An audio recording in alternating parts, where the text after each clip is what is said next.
ഇറാന്റെ സിറിയയിലുള്ള കോൺസുലേറ്റിൽ ആക്രമണം നടത്തിയ ഇസ്രയേലിനെതിരെ അതിശക്തമായ തിരിച്ചടിയായിരുന്നു ഇറാൻ നൽകിയത്. എന്നാൽ ഈ തിരിച്ചടിക്ക് പകരമായി തിരിച്ചടി എന്ന പേരിലുള്ള ചില കാര്യങ്ങൾ ഇസ്രയേൽ നടത്തുകയുണ്ടായി. ഈ രണ്ട് അറ്റാക്കുകളെയും നമ്മൾ പരിശോധിക്കുമ്പോൾ ഇസ്രയേലിന്റെയും അതുപോലെ ഇറാന്റെയും ആക്രമണങ്ങളുടെ വ്യത്യാസം അല്ലെങ്കിൽ തിരിച്ചടികളുടെ ഒരു വലിയ വ്യത്യാസം നമുക്ക് കാണാൻ സാധിക്കും. ഒന്നാമത്തെ കാര്യം, ഇറാൻ ആക്രമണം നടത്തുന്നത് ഇറാന്റെ മണ്ണിൽ നിന്ന് ഇസ്രയേലിനെയാണ്. അതായത് ഇസ്രയേൽ പറഞ്ഞിരുന്നു, ഇറാന്റെ മണ്ണിൽ നിന്ന് ഞങ്ങൾ ആക്രമിച്ചാൽ ഞങ്ങൾ വെറുതെ വിടുകയില്ല, തിരിച്ചടിക്കുമെന്നാണ്. അതായത് ഇറാന്റെ ഭൂമിയിൽ നിന്ന് ഞങ്ങൾ ആക്രമിക്കരുത് എന്നാണ് അതിനർത്ഥം. എന്നാൽ ഇറാൻ ചെയ്തത് കൃത്യമായി തന്നെ അവരുടെ ഭൂമിയിൽ നിന്ന് ഇസ്രയേലിന്റെ സെൻസിറ്റീവായ മേഖലകളെയെല്ലാം ആക്രമിക്കുന്ന രൂപത്തിലുള്ള ചരിത്രത്തിൽ തുല്യതയില്ലാത്ത ഒരു ആക്രമണമാണ് ഇറാൻ നടത്തിയിട്ടുള്ളത്. അതായത് ഒരു അഭിമാനം സംരക്ഷിക്കാൻ വേണ്ടി എന്തെങ്കിലും ചെയ്യുക എന്നതല്ല. അതുകൊണ്ടാണ് 300ഓളം ഡ്രോണുകളും അതുപോലെ തന്നെ ക്രൂസ് ബാലിസ്റ്റിക് മിസൈലുകൾ ഉപയോഗിച്ച് ആക്രമണം നടത്തിയത്. മാത്രമല്ല ഈ ആക്രമണത്തിന്റെ ഒക്കെ ലക്ഷ്യങ്ങൾ വളരെ പ്രധാനപ്പെട്ടതായിരുന്നു എന്ന് നമുക്ക് ഈ ആക്രമണം കഴിഞ്ഞ് വളരെ കൃത്യമായി മനസ്സിലാക്കാൻ സാധിക്കുകയും ചെയ്തിട്ടുണ്ട്. അതായത് ഇതൊരു രാഷ്ട്രം അവരുടെ ശത്രുക്കൾക്ക് നൽകുന്ന ആധികാരികമായ ഒരു തിരിച്ചടിയാണ് എന്ന് നമുക്ക് മനസ്സിലാക്കാൻ സാധിക്കും. അതോടൊപ്പം തന്നെ ഇറാൻ എല്ലാവിധ നിയമപരമായ സാധ്യതകളെയും പരിഗണിക്കുകയും ചെയ്തിട്ടുണ്ട്. കാരണം ഏതെങ്കിലും രൂപത്തിൽ ഒരു നിയമത്തെ വയലേറ്റ് ചെയ്തിട്ടുണ്ടെങ്കിൽ അത് സെക്യൂരിറ്റി കൗൺസിലിൽ അമേരിക്കയും യൂറോപ്യൻ രാഷ്ട്രങ്ങളും കൊണ്ടുവന്ന് ഇറാനെതിരെ ശക്തമായ ഉപരോധം ഏർപ്പെടുത്തുമെന്ന കാര്യം ഇറാന് നന്നായി അറിയാം. അതുകൊണ്ട് തന്നെ അറിയിക്കേണ്ട ആളുകളെ അറിയിക്കുകയും മുൻകരുതലുകൾ എടുക്കേണ്ട ഭാഗത്തേക്ക് അതിനുള്ള നിർദ്ദേശങ്ങളെല്ലാം നൽകിക്കൊണ്ട് തന്നെയാണ് ഇറാൻ ആക്രമണം നടത്തിയത്. എന്നാൽ ഇസ്രയേലിന്റെ ഭാഗത്ത് ഇറാനിലേക്കുണ്ടായി എന്നറിയപ്പെടുന്ന തിരിച്ചടി യഥാർത്ഥത്തിൽ അത് ഏറ്റെടുക്കാൻ ഇസ്രയേലിന് പോലും സാധിക്കാത്ത ഒരവസ്ഥയാണുള്ളത്. അതായത് ഞങ്ങൾ ആക്രമണം നടത്തി എന്ന് പറയാനുള്ള ഒരു ധൈര്യം പോലും ഇസ്രയേലിന് ഉണ്ടായില്ല എന്നത് ലോകം കണ്ട ഒരു യാഥാർത്ഥ്യമാണ്. മാത്രവുമല്ല ഇസ്രയേലിന്റെ മണ്ണിൽ നിന്ന് ഇറാൻ ആക്രമിക്കുക എന്നത് അവിടെ ഉണ്ടായിട്ടില്ല. അതിന്റെ കാരണം ഇസ്രയേലിൽ നിന്നാണ് ഈ ആക്രമണം നടത്തിയത് എങ്കിൽ തീർച്ചയായും അത് ഇറാൻ അതിനെതിരെ പ്രതികരിക്കും. പക്ഷെ അങ്ങനെ ഇറാന് ആരാണ് ആക്രമിച്ചത് എന്ന് തെളിവ് സഹിതം നൽകാൻ പോലും കഴിയാത്ത രൂപത്തിലുള്ള ഒരു ആക്രമണത്തിനാണ് ഇസ്രായേൽ മുതിർന്നിട്ടുള്ളത്. കാരണം ഇറാൻ പറഞ്ഞിട്ടുണ്ട്, ഞങ്ങളുടെ ഭൂമിയിൽ ഒരു ബുള്ളറ്റ് ആണെങ്കിൽ പോലും ഇസ്രായേലിൽ നിന്നും വരികയാണെങ്കിൽ അതിന് ശക്തമായ തിരിച്ചടി ഉണ്ടാകുമെന്ന് പറഞ്ഞിട്ടുണ്ട്. അതുകൊണ്ട് തന്നെ ഇസ്രായേൽ അവരുടെ ഭൂമിയിൽ നിന്ന് ആക്രമിച്ചു എന്ന് ബോധ്യപ്പെടുത്തുന്ന ഒരു രേഖകളും ഇല്ലാതെയാണ് ആക്രമണം നടത്തിയിട്ടുള്ളത്. അതായത് അത് ഔദ്യോഗികമായി ഏറ്റെടുക്കാൻ പോലും ഇസ്രായേലിന് സാധ്യമായിട്ടില്ല. ഇനി നമ്മൾ മറ്റൊരു ഭാഗത്ത് ഇസ്രായേലിന്റെ ആക്രമണങ്ങൾ ചെറുത്തു നിൽക്കാൻ വേണ്ടി ഇസ്രായേൽ സഹായത്തിനായി അമേരിക്കയെ വിളിച്ചു. അതുപോലെ തന്നെ ഫ്രാൻസും ബ്രിട്ടനും എല്ലാം ചേർന്നുകൊണ്ടാണ് ഈ ആക്രമണങ്ങളെ പ്രതിരോധിച്ചത്. എന്നാൽ ഈ ആക്രമണങ്ങളെ പ്രതിരോധിച്ചിട്ട് പോലും വളരെ സെൻസിറ്റീവായ ഇസ്രയേലിന്റെ എയർബേസുകളിൽ ഈ മിസൈലുകൾ പതിക്കുകയുണ്ടായി. ആ പതിക്കുന്ന ദൃശ്യം വീഡിയോകളിലും ഫോട്ടോകളിലൊക്കെ എല്ലാവരും കണ്ട ഒരു യാഥാർത്ഥ്യമാണ്. ഇനിയൊരു ആക്രമണത്തെ തടുക്കാൻ ഇസ്രയേലിന് സാധിക്കുകയില്ല എന്നുവരെ അമേരിക്കയിലെ സൈനിക മേധാവികൾ തന്നെ വിലയിരുത്തുകയുണ്ടായി.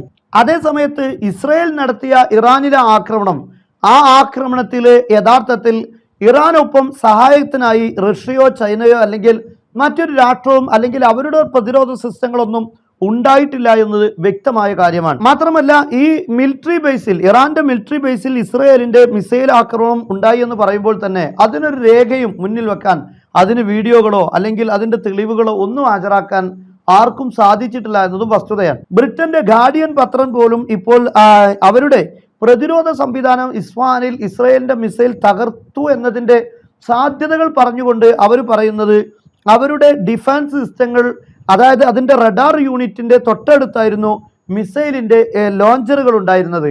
അതെല്ലാം ഇപ്പോൾ പൊസിഷൻ അല്പം മാറിയിട്ടുണ്ട് എന്നാണ്.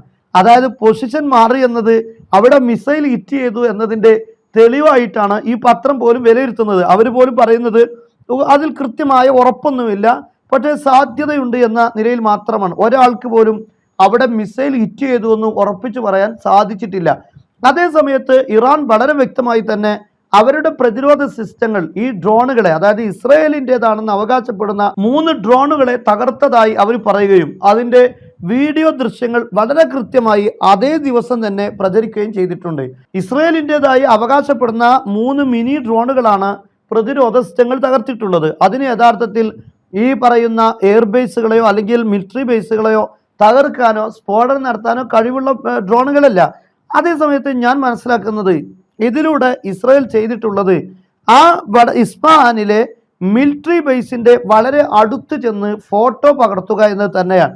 ആ ഫോട്ടോ പകർത്തിക്കൊണ്ട് ഇത് ഇറാന് മുന്നിൽ കാണിക്കുക, നിങ്ങളുടെ ഏറ്റവും പ്രധാനപ്പെട്ട സെൻസിറ്റീവായ മേഖല ഞങ്ങളുടെ ആക്രമണങ്ങൾക്ക് വളരെ സുഗമമായി നടത്താൻ കഴിയും, ഞങ്ങളുടെ ഡ്രോണുകൾ അവിടെ വന്ന് പിക്ചർ എടുത്തിട്ടുണ്ട്, പക്ഷെ അതിനെയൊന്നും പ്രതിരോധിക്കാൻ നിങ്ങൾക്ക് കഴിഞ്ഞിട്ടില്ല എന്ന് ഇറാനെ അറിയിക്കുക എന്നത് ഇസ്രായേലിന്റെ ലക്ഷ്യമാകാനുള്ള സാധ്യതയുണ്ട്.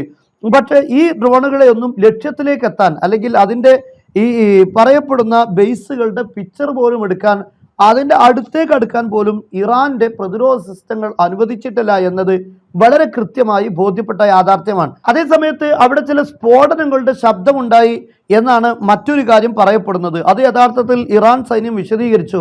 ഈ ഡ്രോണുകൾക്കെതിരെ ഇറാന്റെ പ്രതിരോധ സംവിധാനങ്ങളിൽ നിന്ന് ഉയർന്നു വന്ന മിസൈലുകൾ അതുമായി കൂട്ടിയിടിച്ചപ്പോഴുണ്ടായ സ്ഫോടനത്തിന്റെ ശബ്ദമാണ് നിലവിൽ കേട്ടത് എന്ന് അതിനെക്കുറിച്ചുള്ള വിശദീകരണം അവർ നൽകുകയും ചെയ്തു. അതേസമയത്ത് മറ്റൊരു കാര്യം നാം മനസ്സിലാക്കേണ്ടത്, ഇസ്രയേൽ പിന്നീട് ആക്രമണത്തിനുള്ള ഒരു ഇടമായി കണ്ടിട്ടുള്ളത് ബാഗ്ദാദിലെ ബാബിലോണിലുള്ള എയർബേസ് ആണ്. അത് ഇറാനെ സപ്പോർട്ട് ചെയ്യുന്ന ഒരു വിഭാഗത്തിന്റെ മിലിറ്ററി ബേസ് ആണ്.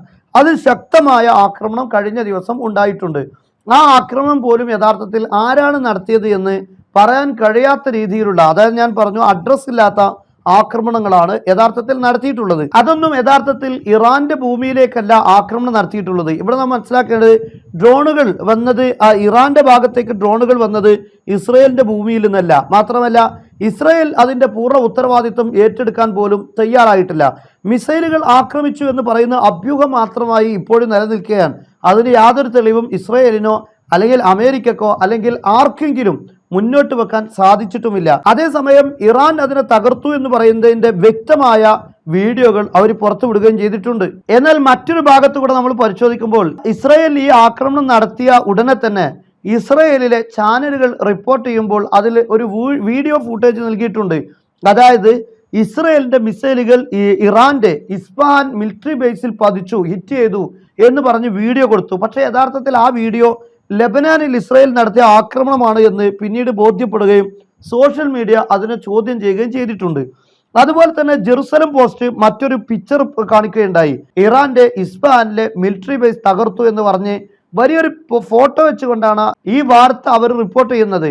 യഥാർത്ഥത്തിൽ ആ ഫോട്ടോ പിന്നീട് ഫലസ്തീനിൽ നടത്തിയ ആക്രമണത്തിൻ്റെതാണ് എന്ന് ബോധ്യപ്പെടുകയുണ്ടായി. യഥാർത്ഥത്തിൽ ഇല്ലാത്ത ഒരു സംഭവത്തെ ഇസ്രയേലിലെ ജനങ്ങൾക്ക് മുന്നിൽ അവരുടെ മനസ്സിലുള്ള ഇസ്രയേലിന്റെ സൈന്യത്തോടുള്ള വിശ്വാസം വർദ്ധിപ്പിക്കാൻ വേണ്ടി തിരിച്ചടിച്ചു, അഭിമാനം സംരക്ഷിക്കാൻ വേണ്ടി നടത്തിയ ഒരു മുൻധാരണയുടെ അടിസ്ഥാനത്തിലുള്ള ഒരു നാടകമായിരുന്നു എന്നാണ് ഇതിലൂടെ ബോധ്യപ്പെടുന്നത്. അതല്ല എങ്കിൽ മറ്റൊരു സാധ്യത, അമേരിക്ക ഇറാനുമായി ബന്ധപ്പെട്ടിട്ടുണ്ട്.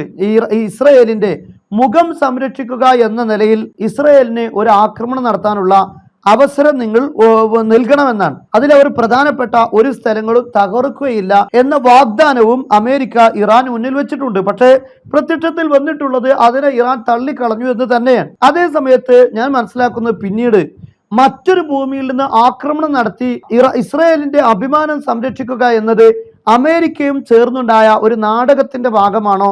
അതുകൊണ്ട് തന്നെ ആയിരിക്കും ഒരുപക്ഷെ ഇറാൻ അതിന്റെ തിരിച്ചടിയെക്കുറിച്ച് ചിന്തിച്ചിട്ടില്ല. അത് ആദ്യമേ അവർക്ക് മുൻധാരണയുള്ള ഒരു നാടകീയ ആക്രമണമായിരുന്നു എന്ന് നമുക്കിതിനെ വായിക്കാൻ കഴിയും. മാത്രമല്ല അതിന്റെ വളരെ പ്രധാനപ്പെട്ട മറ്റൊരു കാരണം, ഇനി ഇസ്രായേൽ ഇറാൻ ആക്രമണം നടത്തിയാൽ ഇറാൻ ശക്തമായി തിരിച്ചടിക്കും. ആ തിരിച്ചടി ഇതിലേറെ ശക്തമായിരിക്കും. ആ സമയത്ത് ബ്രിട്ടനോ അല്ലെങ്കിൽ ഫ്രാൻസോ അല്ലെങ്കിൽ അമേരിക്ക പോലും പറഞ്ഞിട്ടുള്ളത് ഞങ്ങൾ സഹായത്തിനായി വരില്ല എന്നായിരുന്നു. അങ്ങനെയുള്ള ഒരു സാഹചര്യം ഉണ്ടായി കഴിഞ്ഞാൽ ഇസ്രായേലിന് തീർച്ചയായും ഇറാന്റെ ആക്രമണം തടുക്കാൻ കഴിയില്ല. ഇസ്രായേലിന്റെ സെൻസിറ്റീവായ എല്ലാ മേഖലകളും ഇറാൻ അടിച്ചു തകർക്കുമെന്ന കാര്യവും അവർക്ക് ബോധ്യപ്പെട്ടിട്ടുണ്ട്. മാത്രമല്ല ഹൈപ്പർസോണിക് മിസൈലുകൾ അടക്കം ഉപയോഗിച്ച് ഇസ്രായേലിന്റെ ആണവ റിയാക്ടർ തന്നെ തകർക്കുമെന്ന കാര്യവും അവർക്ക് ബോധ്യമായതുകൊണ്ടാണ് ഇത്തരമൊരു നാടകീയമായ കാര്യം നടത്തി അതിൽ നിന്ന് രക്ഷപ്പെടാൻ ശ്രമിച്ചിട്ടുള്ളത്. അതുകൊണ്ടായിരിക്കണം, ഈ ഒരു മുൻധാരണയുടെ അടിസ്ഥാനത്തിലായിരിക്കണം ഇറാനും ആക്രമണങ്ങൾക്ക് യാതൊരുവിധ ഇമ്പാക്റ്റുകളും ഇല്ലാത്തതുകൊണ്ട് തിരിച്ചടിയെക്കുറിച്ച് അവരും ചിന്തിച്ചിട്ടില്ല. അങ്ങനെയുള്ള ഒരു തിരിച്ചടിക്ക് ഇറാന്റെ ഭാഗത്ത് ഒരു പ്രസക്തിയും ഇല്ലതാണ്. നിങ്ങൾ എവിടെയാവട്ടെ, 1-ാം ക്ലാസ് മുതൽ +2 വരെ മദ്രസയിൽ പഠിക്കുന്ന നിങ്ങളുടെ കുട്ടികൾക്ക് വീട്ടിലിരുന്ന് തന്നെ നിങ്ങൾ ഇഷ്ടപ്പെടുന്ന സമയത്ത് മദ്രസ പഠനം സാധ്യമാക്കാൻ കേരളത്തിലെ ഏറ്റവും ഉചിതമായ ഒരു സംവിധാനമാണ് ത്വയ്ബ അക്കാദമി. ഈ വെക്കേഷൻ സമയത്ത് നിങ്ങളുടെ കുട്ടികൾ ഏതെങ്കിലും സബ്ജക്റ്റുകളിൽ ഇംഗ്ലീഷിലോ മറ്റോ ഒക്കെ പിന്നിലാണെങ്കിൽ അവരെ 1-to-1 ഓൺലൈൻ ട്യൂഷനിലൂടെ ഉയർത്തിക്കൊണ്ടുവരാൻ ഏറ്റവും ഉചിതമായ സംവിധാനം തന്നെയാണ് ത്വയ്ബ അക്കാദമി. പുതിയ വർഷത്തേക്കുള്ള അഡ്മിഷൻ ഇപ്പോൾ ആരംഭിച്ചിരിക്കുകയാണ്. കൂടുതൽ വിവരങ്ങൾക്കും അഡ്മിഷനും വേണ്ടി താഴെ കാണുന്ന നമ്പറിൽ ബന്ധപ്പെടുക.